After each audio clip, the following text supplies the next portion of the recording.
there's a tiny bit of, would he react to me? You know, is he still gonna come right to me and be the happy dog that he was? Come on, Peach. I hope he looks at me and says, this lady's mine? She's all mine? Hey, buddy! He's gonna go crazy back here. Oh, my goodness! Oh, my goodness! Peach. When PJ walked in, my heart just exploded. Hey, my precious. Look Oh, my at him. He's so happy. PJ came up in the world from a trunk to this. Woohoo! He doesn't even know what to do with all of this. I mean, it feels great to have a dog in the yard again.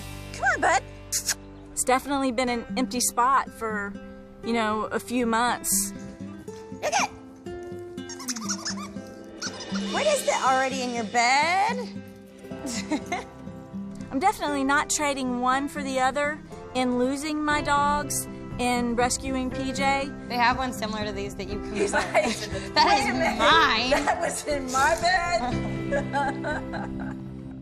I look forward to, after all the craziness, it's just PJ and I lay back on that couch, and he lays in my lap, and we fall asleep.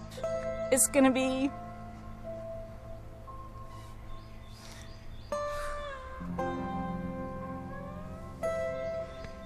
the best night in a long time.